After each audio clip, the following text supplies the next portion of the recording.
Check it out. Today I'm going to be showing you how to draw this block letter style for any letter. Let's go. So we're going to be starting off with a very basic M here and just kind of the block letter style. The M's a great letter because it has several strokes to it, which adds a little bit of complexity, but the strokes are pretty repetitive, so it shouldn't be too challenging. Everything we learn here with our letter M can then be applied to our other letters.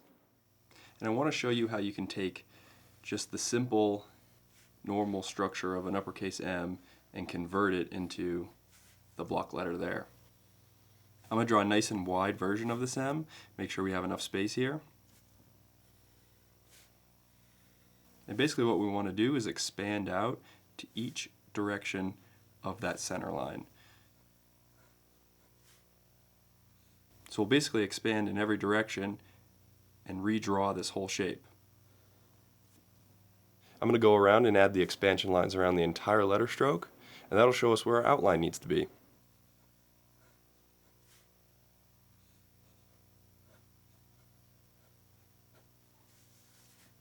Just kind of rough it in at first. So for this line, we'll then have a line above and below it.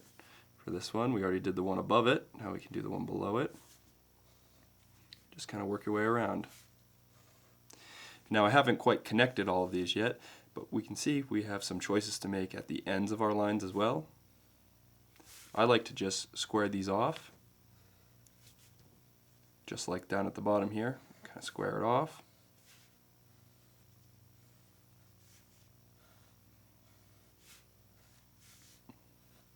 Now let me throw a little bit darker of an outline on that. Something that's good to take note of is my actual hand position throughout drawing this. You can see I'll shift how I'm drawing the straight line depending on which direction it's going. This eliminates the need for a lot of finger movement, and I'm actually using my whole arm and wrist to get that line as straight as I can. Give that a try as you're sketching this out.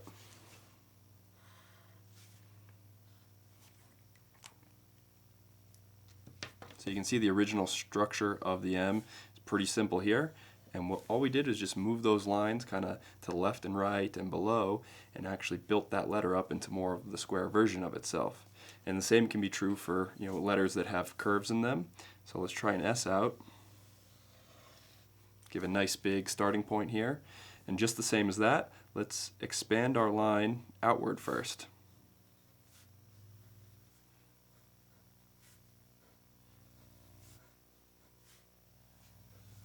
So everywhere you have an edge, draw a little arrow pointing away from it.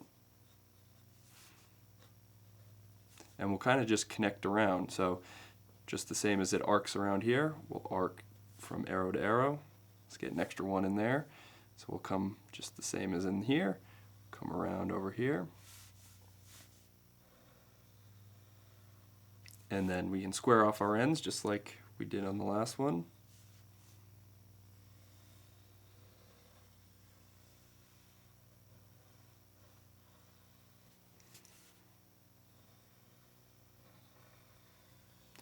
And now we'll kind of just massage it in. So got a little tight in here, but nothing that we can't just kind of round it off and soften that edge up a little bit. And you'll get a taste for how these contours work and how you like to actually how much further outside that center line do you go, or in an area like here do we kind of blow it out and make it nice and bulbous.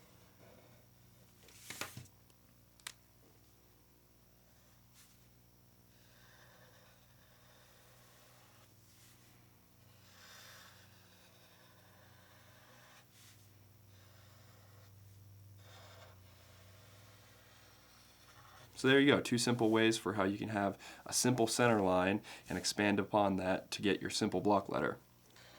Now if you're having trouble getting good results just expanding that center line, give it a try with drawing and kind of tracing around your original shape.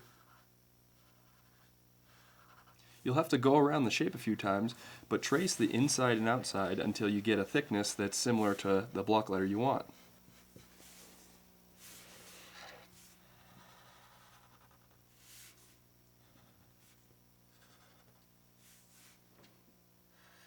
So on these first few letters, I kept the base structure nice and simple for each of these, but now let's actually mess around with that a little bit. So in the case of a letter like a T, if we just followed this, we'd end up with just a really basic box letter. And there's definitely not much style to this T, so how can you actually adjust that and change things? Well, if we had that center line and we tilted everything, we'd actually get kind of an italic version of that.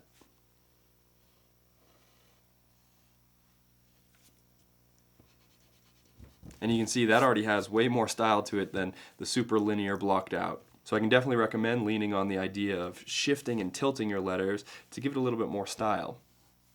For letters like an uppercase B, I find that you can almost end up with this like almost bald shape to it.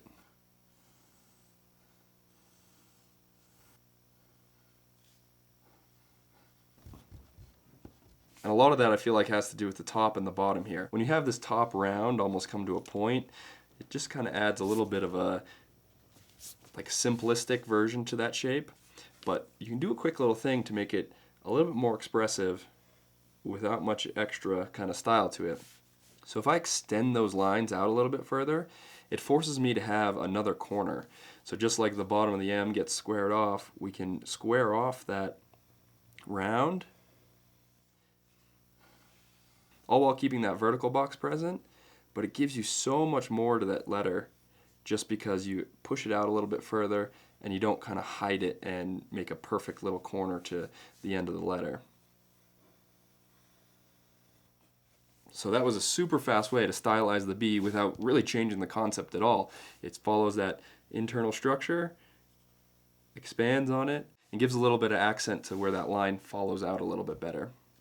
And we can certainly combine these. So now we can italicize our B, kind of tilt it on its side, and add our little extensions, and we'll have a letter that basically looks 100 times better than our original without having to learn any new skills. So I'm just tracing my structure here. And you see I'm getting a little bit more freeform with where that center line is and how thick my interior and exterior line are. So here, this was actually my center line, and it comes out and it ends up being the edge of my letter. So that was me just feeling out where that line kind of naturally wants to be, and then it also allowed me to keep it in line with this top edge here. So that's something you'll mess around with. So the center line's changed a little bit from where I originally drew it, but at the end of the day, that's all good. You can use your center line just as a kind of template to work off of. It gets the first lines on the page and then build from there. You don't have to be like super crude, and if your original center line isn't perfect, throw it all away. It allows you to just, kind of trace and slowly build that letter up. So let me erase some of the extras here. There you go. You got a very, very nicely styled B, all while using concepts that are no different than the basic one we started with. Since the center of the B has the ability to easily extend past the original letter, we can kind of use some of that same concept with letters like the T, where we have such a simple structure. Maybe we force a little extra extension on the top here. Naturally that's not part of the original T, but it gives you a little bit more to define and a little bit extra emphasis to add. So if we maybe make a top and a bottom section there. Now these extensions aren't necessarily part of the original letter, but have fun with it. Try to add some, see what actually helps the letter out and what hurts the letter. With this, I think this bottom tab doesn't actually help so well. I think chopping that off might keep our T structure a little bit better and keep the overall T looking nice and clean. So have fun with it and go back and forth. See what looks right, see what it goes a little bit too far. Even with this one, the angle of this is kind of coming off weird. So I might try to pick the same angle as this line with our top section there so that we kind of keep them parallel and nice and even. And for me, I like to just put it out on the page, give it a try, and then try to give myself some feedback as to whether or not it looks like kind of a nice proper letter. And I'll slowly go around and start with the original structure that's now kind of like this, and build it up and see what might look good. You could even add a second tab down here off the edge of the bottom section of the T. And, oh, does that look good or not? And I'll mess around with that idea for a little bit. And That's how I like to build my letters in complexity, but at the end of the day, all this is kind of a T that's kind of got an extra little tab or two on the interior structure. But it's totally up to you for how complex you want each of the letters to get. At the end of the day, this T is a dramatic improvement from here, and what we do? We tilted it a little bit and just added a little extra extension. So hopefully that can give some confidence that you're probably pretty close to learning a lot of this stuff. So now the question becomes, how do I actually pick when to tilt my letters, when to keep them upright? And what I like to do is basically just start off with my whole name. And I'll keep them all straight to begin with so we can kind of see what that looks like. And I'm not going to style this much at all, just so that we can see those same concepts play out. I'll have my center line for each letter, and then just kind of trace the boxes around each of them.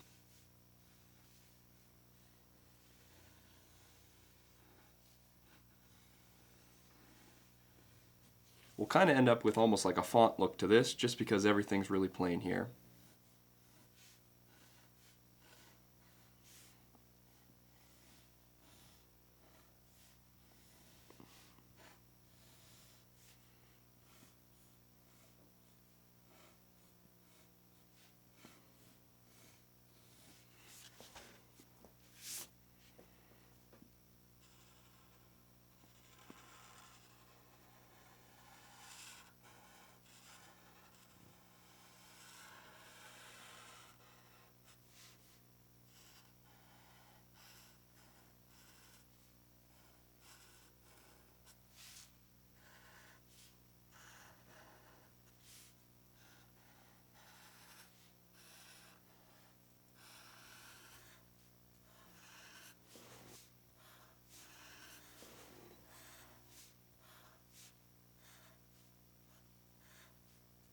So these letters punched out really nicely. You get kind of this nice block letter style. You have a little bit of variety in the letter height. So my S is definitely bigger than my I. We kind of get back to that same S size with the V, and then we get smaller again with the E. Some of those like ebb and flow of different sized letters and whatnot make your basic block style really kind of get accentuated, and that's another area you can add a lot of style in, is you don't have to keep it so punched out and linear. You'll just look like a font at the end of the day. So having that little diversity in your overall piece will kind of give it this little kind of puffy look. Now let's try to style this a little bit more intentionally. Let's put an angle in on our S. So our S is kind of tilted here to the right. And let's draw it all the way out.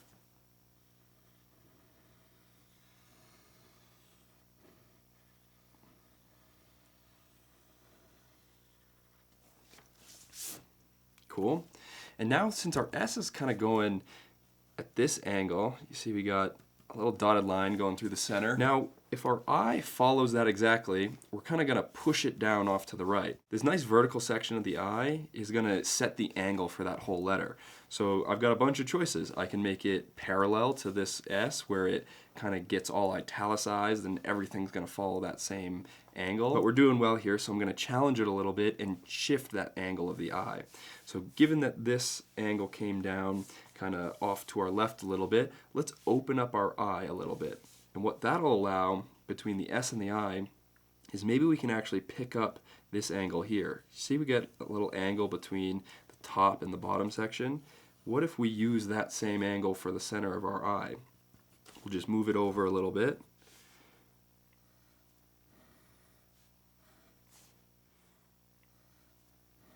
And for me, that almost rests like the center of gravity for this letter I onto the S, so that they're kind of paired together. They're like weighted on one another.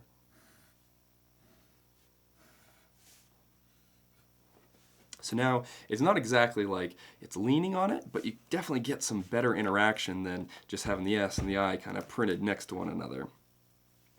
And similarly, the V actually plays a weird role in that it doesn't have to be perfectly symmetric, right? I can draw a V that's perfectly uniform. Even here, I have this line a little bit longer than the next, but I can choose to like follow this angle perfectly, all while picking a different angle for the right side. And now all of a sudden the center line of the V is something like vertical almost. So the V is a really, really nice and flexible letter in that respect. so you can complement other linear portions of your name without having to, over exemplify, these things are perfectly parallel. It's a nice break in the overall structure.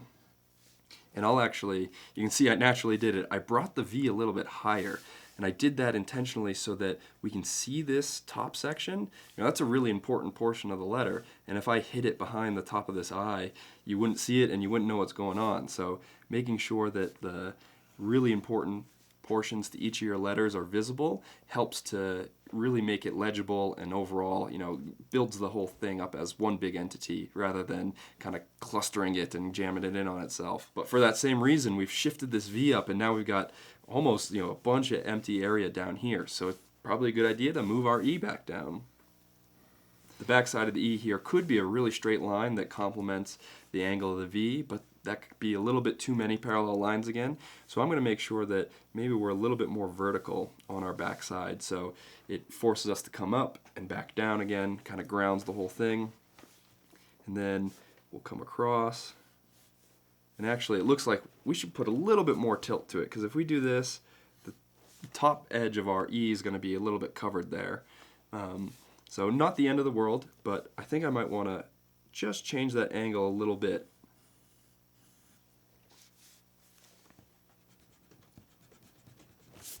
So I'll come kind of from the same point, but a little bit straighter down. So I've actually kind of inadvertently splayed the E out a little bit, fanned it out. So the top goes up and away, the bottom goes down. And that kind of will be a cool look to basically like have the reader's eye go away from the piece. So if you're reading it up here and you go off, it pushes you out. If you're reading it kind of down and to the right, it pushes you out that way. Could be a cool little effect. And you can hear that all these decisions are just kind of building off what was already on the page. I didn't have any of these hard ideas to start. I let the S kind of define how does the I go, and then I let the I define how does the V go. And now you can kind of go in reverse and review how each of them work together. So we kind of have that cool exhaust of the E. Well, we don't have anything like that to start ours, so maybe we add a little extension over here for our S, so it too can shoot off a little bit to the side. And actually, this V being the top end of here, I kind of want to put a dot on top of my I. But what am I going to have to do to include that? I don't really like how this I is looking right now, so we got to bring down that top. So we'll just kind of shorten that up. And so now where it used to reside is a little bit shortened, but we haven't changed its direction or anything. And then the bottom's looking pretty good. It's a pretty good thickness. I've kept a pretty uniform, size around all these parts. So that looks good. Want to make sure I've got all my important pieces here. And now we can go for a little outline.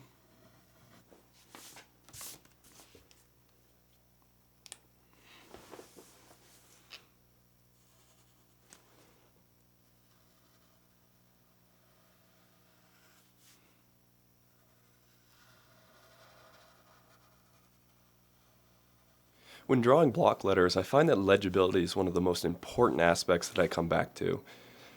All while I'm changing the angle of these letters or adding small accents to them, I really still want those letters to be readable from start to finish. Oftentimes graffiti letters can be ultra complex and you end up getting this really extravagant look to them, but that's not the goal here. For these, we really want to have something that you can read and almost like punch out, and anybody that's looking at it knows what that says. I oftentimes revisit making new block letter styles when I need a little bit of inspiration for some of my more complex work. It brings me back to the place of really understanding where the letter structure comes from, and then that allows me to learn more about it in more unique ways. So when you have the skill of building up the letter from that simple center line into kind of a more block letter, it gives you those techniques that can then be applied in more complex ways. All right, now let's take some of these skills into an alphabet.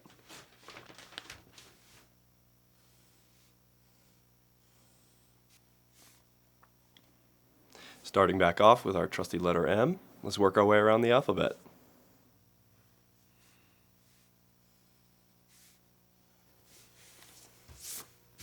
And now I'm going to start each letter the same way as I did before, with a nice center structure, and then expand upon that. We can follow the same techniques that we used on the M in the letter N here. I'll follow the expansion of the center line and then just square off all my ends. I'll try to keep the original letter structure nice and simple so that you can follow along easily. I'll go back to a nice simple T here, but keep an angle to it so we get a little bit more variety than the standard box shape.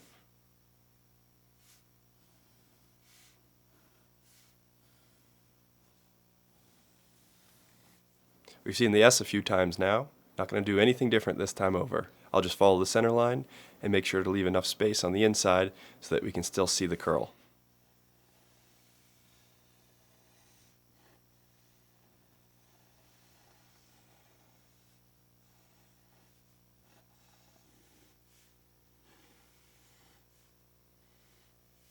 With this R, I'm going to follow that same concept we established with the B.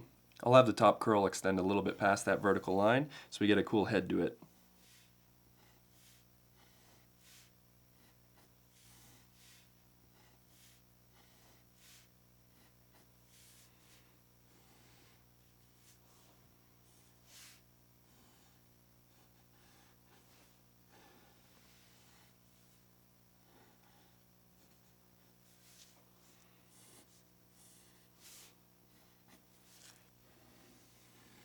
The Q is a very fun shape because you combine both that straight letter aspect of the little cross hatch as well as a big nice circle. Similar to that E I made before, I like to almost splay the lines out of my crosshatch. It almost helps make it look like it's expanding out of the page. On this L, I'm going to add a little bit of variety in how wide my lines are, just so that the bottom is a little bit thicker than the top line.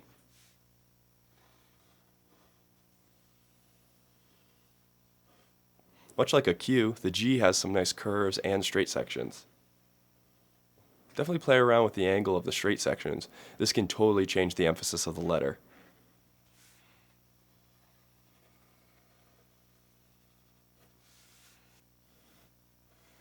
I think I'll just keep my H nice and squared up and simple here. That crossbar does extend a little bit beyond both of the vertical ones, and that'll help keep from hiding that important crossbar. I like to combine a kind of uppercase and lowercase I, with the bottom section being a full uppercase letter I, and then a little dot on top just like a lowercase I. The I can be such a simple letter that little complements like that help to bring it up against some of the more complex letters in the alphabet. So here I have my I coming down the left. Fun opportunity is to follow that with my J here. So I'll follow kind of that same center line. And since the J curls like that, it allows them still to tuck in on one another.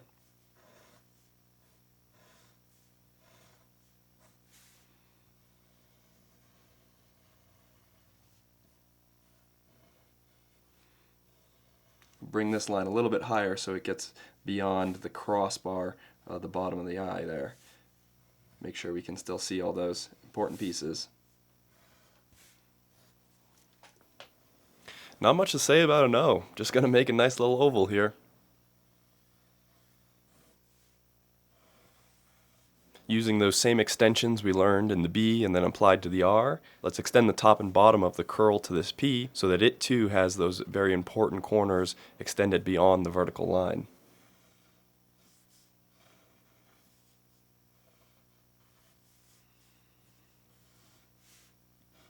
I'll keep the U pretty standard as well, with some nice big arcing curls.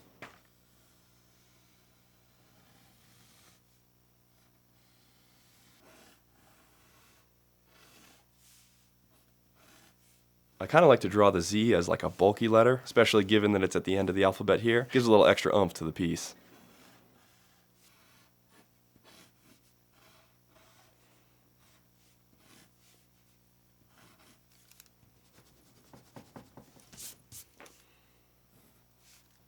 Similar to how I made the bottom section of the L a little bit larger, I'm going to do that for the bottom section of the Z here.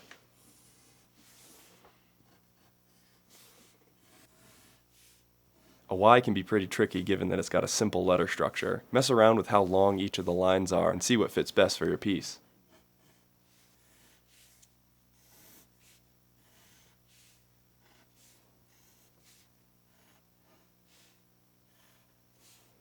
The X can run a risk of being super symmetric, so I like to kick out one line and kind of give it a little bit of a stanced look.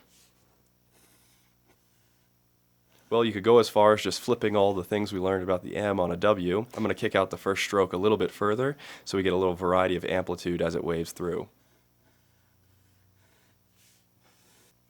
Also, not a whole lot to say about the letter V. It's super simple here, so mess around with the angles or the rotation. Make sure it tucks into your other letters nicely.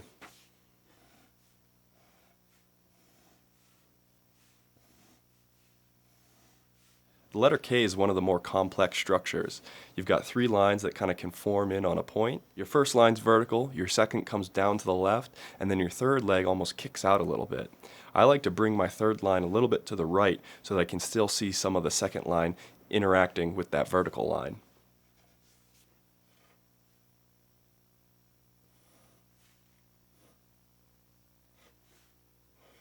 I'm going to kind of pinch the angle on my F here a little bit, and that gives it kind of like a scowled look at the top. By just changing the angle on a few lines, you can really change the emotion of the letter.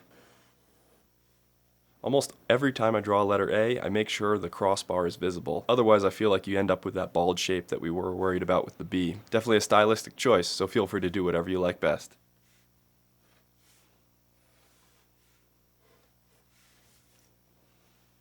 Cool.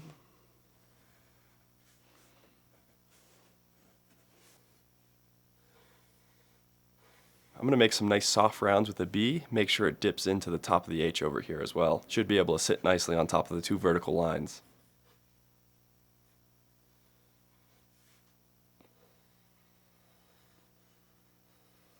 I'll try to keep a very similar radius on my C so that it complements the B nicely. Both these letters have big curves on them, so if you can keep some of that arcing size the same, it'll make them look nice next to each other.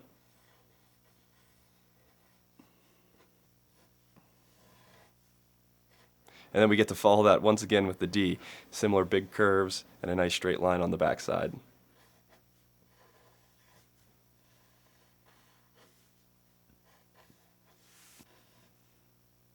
I'm definitely still vibing with that splayed out E. Let me kick out the bottom and kick out the top to spread it nice and wide.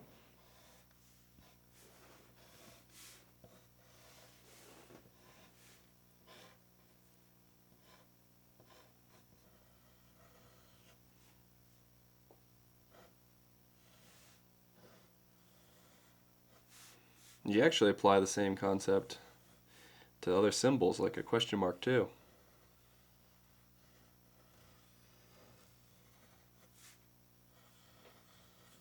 Should be able to draw anything at this point.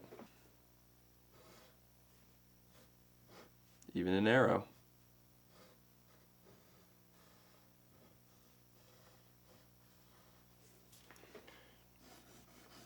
How about a star?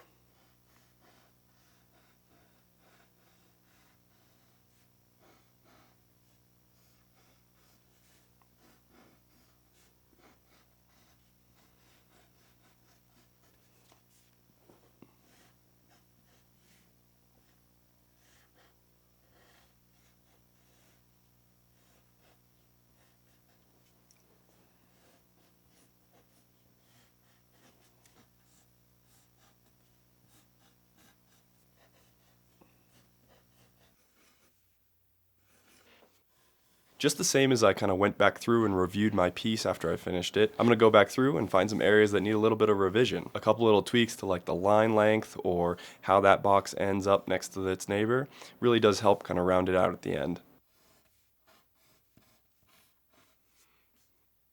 I'm going to fill this in with some marker, so I don't want that pencil to bleed into each of the letters. I'm going to do a light erase across all the pencil, and then I'll be able to fill in on top of that.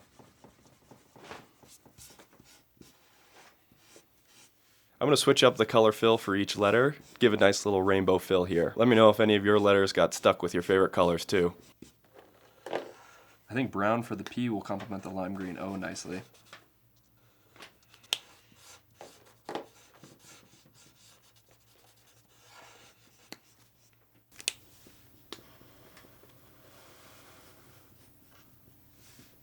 I thought about going with a black outline for each of these letters, but I feel like it almost might flatten this whole piece. So instead I'm going to go with like a complementary color to the fill. So for the M, I'll pick a really dark shade of brown to work off the yellow fill. That too will help visually separate each letter from the next. Rather than if they were all sharing the same outline color, the separation between each letter would definitely get diluted. The chisel tip on these markers is nice. I'm able to get some nice clean corners without much cutbacks. Definitely complements the square shape really nicely.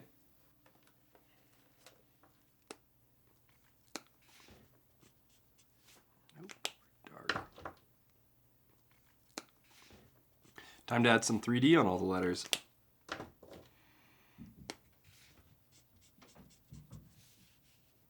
If you've been wondering what markers I've been using, I've been rocking these Ohuhus. They blend up real nicely.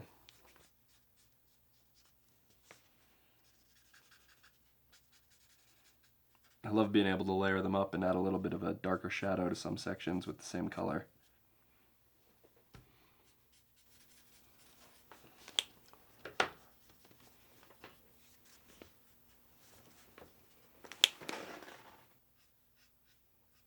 I think I picked the wrong 3D color here, but it almost looks good with it being a little bit darker shade than the outline. Nice little happy accident.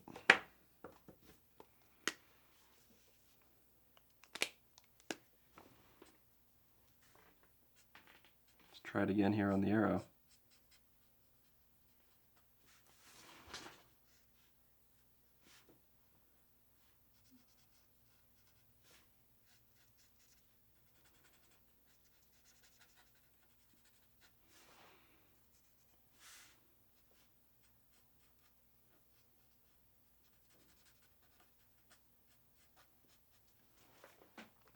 Yeah, that pops real nice. Almost lets me clean up the edges of the original outline too.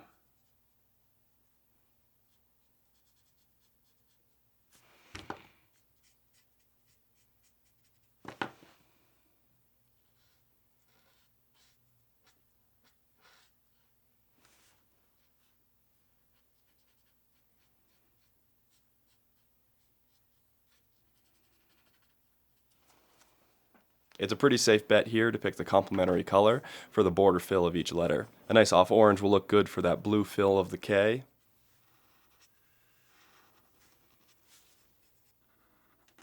And a lime green will complement nicely on this kind of pink R.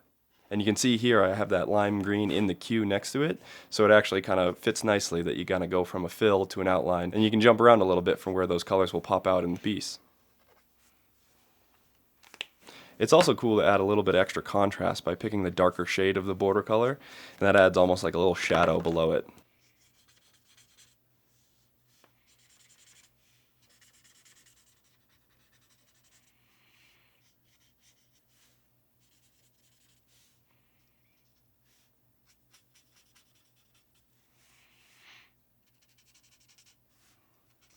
I think just some final gray to make the 3D a little bit more bold, and we are on our way. Well, there you go, a nice tutorial on how to draw block letter graffiti. If you still have any questions, hit me up on Instagram at S1VE. Send me a picture of your drawing, and I'm always happy to give you some feedback. That's going to do it for me. Peace.